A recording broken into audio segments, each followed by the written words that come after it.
Hey people, what is up? Welcome back to our channel. Once again, it's me, your bearded bro, QuickSilver 15, back with another video. And today, I will have to ask you guys to come join me in an adventure. For today, we will be discussing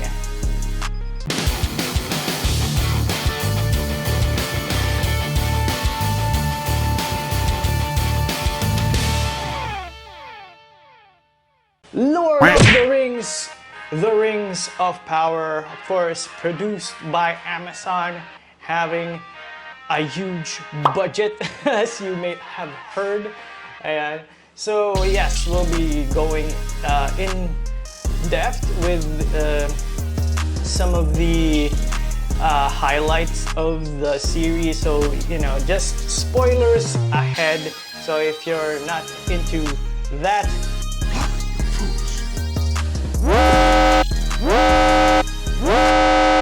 feel free to come back once you watch the entirety of Lord of the Rings, the Rings of Power. So here we go, guys. So just a quick overview of the Rings of Power. Of course, the story starts in the Second Age. So if you're a Tolkienatic, if you're a Tolkien purist, you know that there has been, well, till the start of the Lord of the Rings trilogy, the movies. So that is set on Third Age, and so we're going like 3,000 years back into the Second Age. Of course, there are a lot of other interesting stories way back into the First Age, so hopefully we get other Lord of the Rings series discussing that. But yeah, so I'm guessing the Rings of Power will go from the start of the Second Age up to the War of the Last Alliance, where, you know, as seen during the Lord of the Rings trilogy, where Isildur defeats Sauron and he gets corrupted by the Ring of Power. So let's go. So the Rings of Power, of course, we're taken back into the world through the eyes of, well, actually they're going for like a Game of Thrones-ish approach, where there are many main characters to this story, but one of the main ones are, well, some of the main ones are Galadriel, of course, again, a well-known figure from the Lord of the Rings trilogy. We have Elrond, of course, another big figure in the Lord of the Rings series, and some of others which are questionable, because if you are Tolkien purist, then you're probably wondering what an Istari is doing in Rings of Power, because they are not set to appear in Middle-earth until the Third Age. But we do have one, and spoilers, it has and it will be confirmed. Most likely, I feel like it is confirmed by the lines that he used, because he used some of the lines in Lord of the Rings, which was kind of hit and miss, I think. Yeah, so we're talking about Gandalf. The stranger is Gandalf, duh. So yeah, I have a lot of questions about that, because again, the Istari weren't sent to Middle-earth until the start of the Third Age. So another main character is, we have Nori, which is probably an ancestor of Frodo. She is halfling. He is essentially a hobbit, but they don't really call themselves hobbits in the Second Age. So yeah, we'll get to that. She will probably be a key figure. The reason how the hobbits are awarded the Shire for some reason, because yeah, that's set to have happened sometime during the Second Age. So another main character, hero slash you know, is Halbrand. So he is a new character, and if you're a Tolkien fan, again, spoilers ahead, we don't get an Annotar character in the Rings of Power.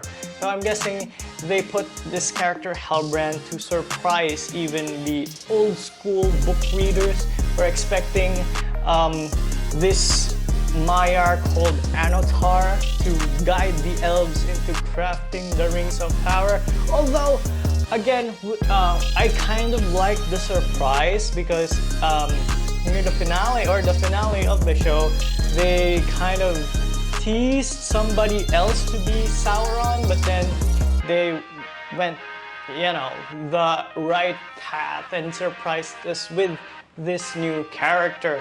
So yeah, that brings up a lot of questions as well, because in the books, Sauron did help create the rings of, well, the 9 rings for men and the 7 rings for the dwarves before they found out that he was Sauron. And that's why Celebrimbor decided to create 3 other rings without the help of Sauron. So they, you know, they sort of have like their own deterrents, their own secret weapons against the enemy, because they found out that they were helping the bad guy create these rings, so you know he can rule them all essentially. So yeah, a lot of questions because they only did create the 3 great rings, which, you know, kind of messed up the whole timeline. So yeah, a lot of questions about that. But you know, since what they did, so they'll probably do something that will make sense, hopefully, because again, they are really messing up a lot of the Lord of the Rings timeline. Also, one line with Galadriel, I don't think that was a really nice thing to do, because you know we had Sauron doing like the same monologue that she did with Frodo, when Frodo offered Galadriel the 1 ring, and she said she will be terrifying and beautiful tyrant queen, and we all thought that was kind of like a prophetic vision of Galadriel, that she was so wise and visionary. But you know, the way Rings of Power did it, Sauron told her that years ago, so that kind of downplayed that whole scenario, I think. So yeah, a lot of hit and miss with the writing and the dialogue, especially some lines between certain characters where they are talking about something profound kind of misses sometimes, and other times some of the lines from Lord of the Rings, you know, the main trilogy, was kind of used, revised, paraphrased, and it kind of didn't land as well as they probably hoped it would, except probably the one where Gandalf was like doing his line against the 3, I don't know what they are, but yeah, he used the same kind of wordings he used before he sort of said that you shall not pass. So yeah, so far, you know, as a Tolkien fan, Rings of Power, well, it's again, like with the dialogue, it's kind of hit and miss. There are some parts that I actually do love, specifically them trying to bring up a lot of the mist lore from the original Lord of the Rings trilogy, because again, those are movies and they can't really cram a shit ton of lore into 3 movies, and I mean even including The Hobbit, because again, Tolkien's work is just so big that it requires a series such as this to really give justice to the entire collection of works that he did.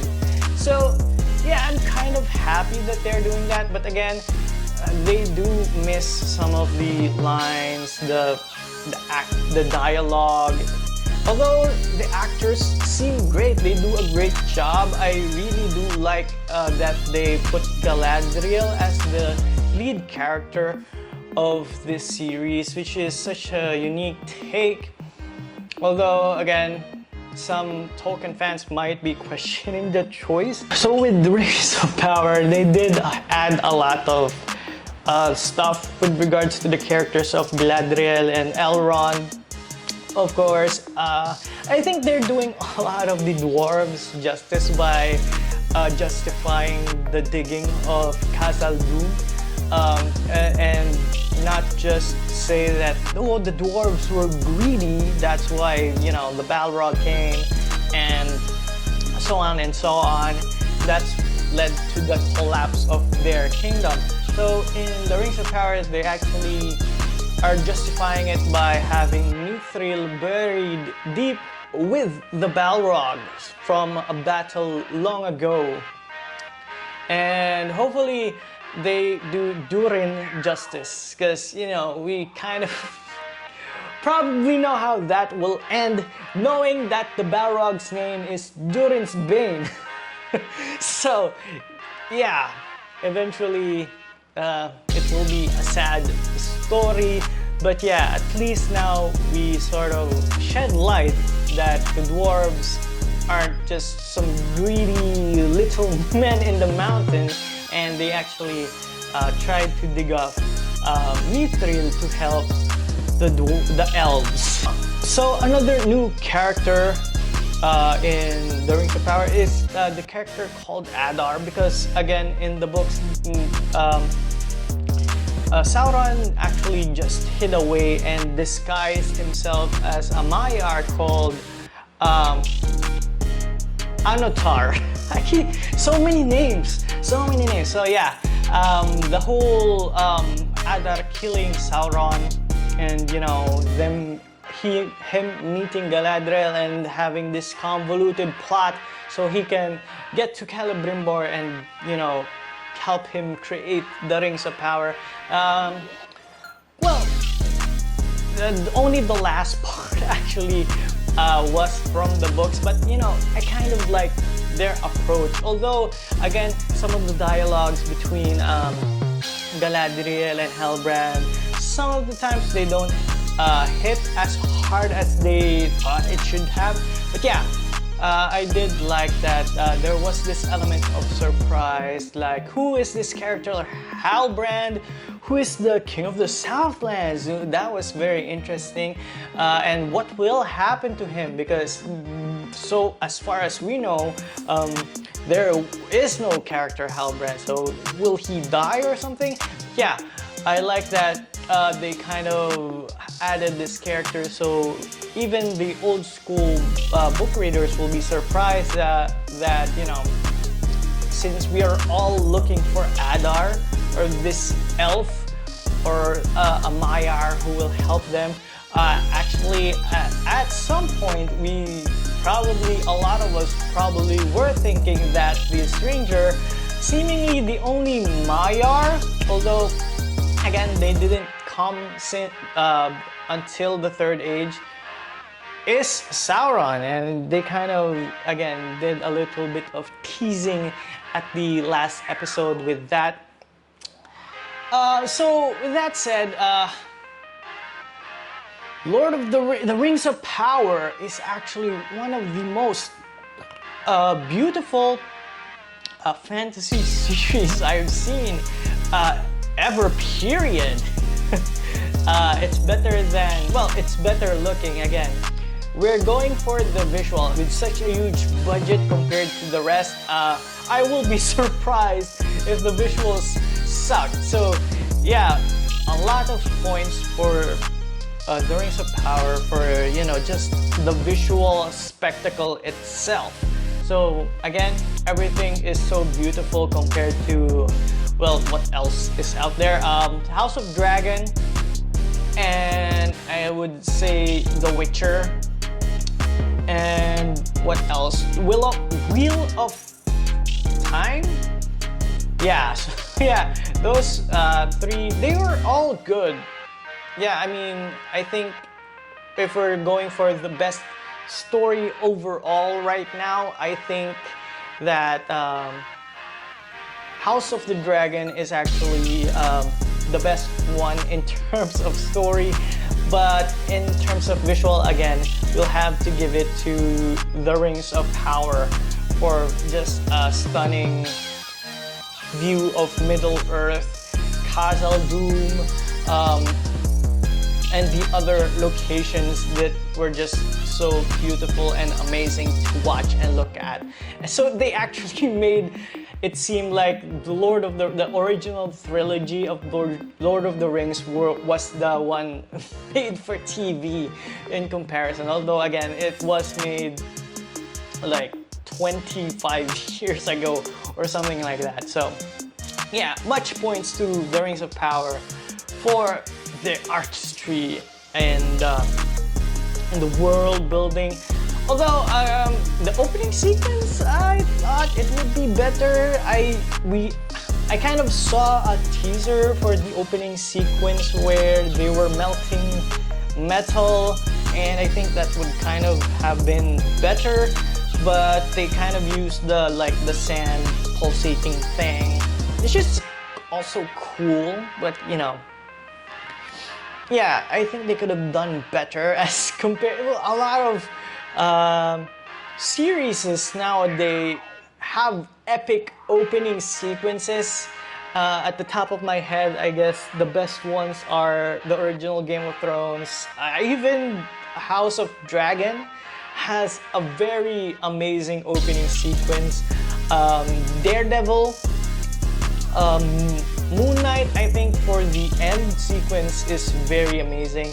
So yeah, Ring of Power kind of fumbled in the opening sequence department. So hopefully they put some budget into that, or maybe they use all the budget for the 3D in the world and the makeup and everything. Actually, the makeup as well is just amazing for the orcs. But again, I think they took the experience from the other Lord of the Rings series movies, which also had amazing orc makeup and stuff.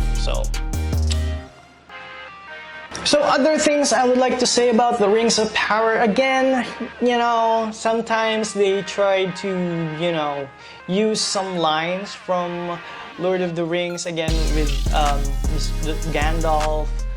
When he was casting out the Balrog, he kind of said that, you know, the line where he was like, I am the servant of the secret fire, wielder of the flame of Anor. And he just didn't say that you shall not pass, but yeah, he did say that line. And from that point on, I was sure that, of course, this character is Gandalf. He even, you know, again, said the line where when in doubt, follow your nose. And the thing with journeys, I believe he did also say that to Bilbo or Frodo at some point, where a journey is alone and an adventure is meant to be shared, or something like that, yeah? So, again, sometimes it misses, sometimes it misses, specifically, again, I hated when Sauron was saying Galadriel's line that you will be a beautiful and terrifying queen, because again, in the Lord of the Rings trilogy, it felt like she was having a prophecy of what will happen if she used the One Ring. So here it kind of, you know, just threw that to the side, and she was like, nope, she just copied that from Sauron. So, you know, minus points for that one. So overall, again, I really can't take points from the Rings of Power for what it's trying to do.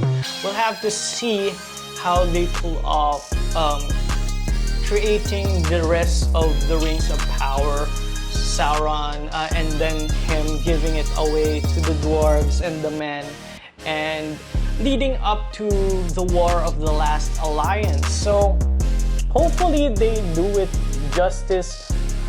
I see why they did the things they did in this series, where again they added a lot of other characters. They're mixing it up with some of the old characters that we know and love.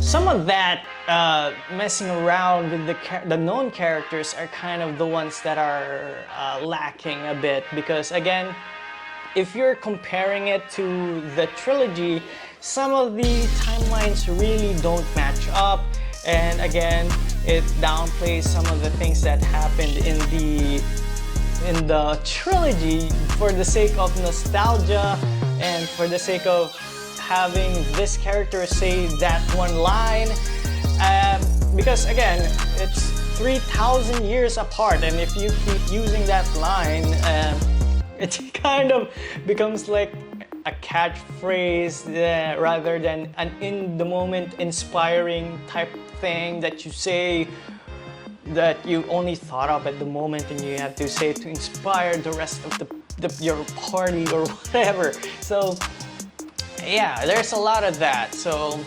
hopefully they do better with the budget that they have. Again,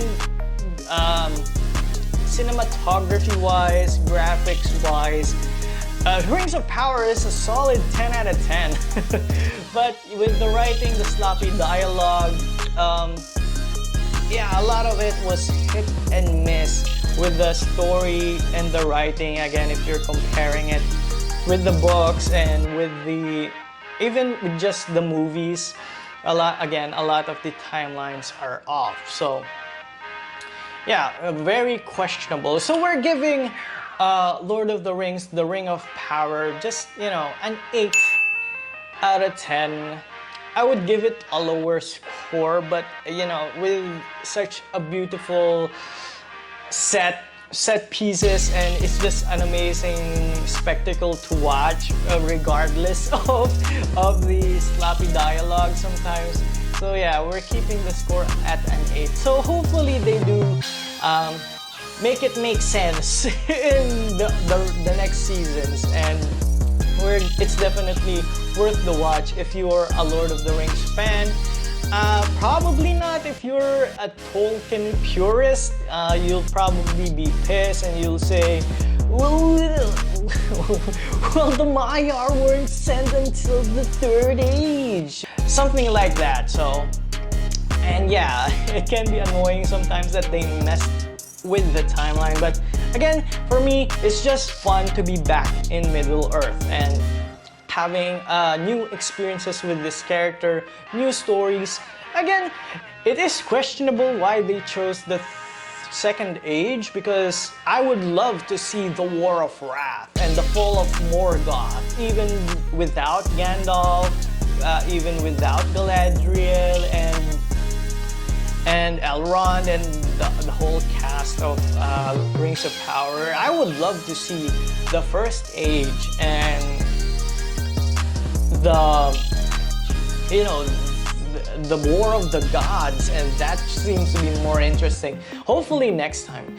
But yeah, so far it's been quite an interesting ride. Again, I do think so far House of Dragon, story-wise, is just so much better than Rings of Power. So even with lesser budget with the graphics and all that. So definitely two of the shows we're looking out for. We'll do an in-depth review of House of Dragon at the end of the series, and we'll probably talk about spoilers too.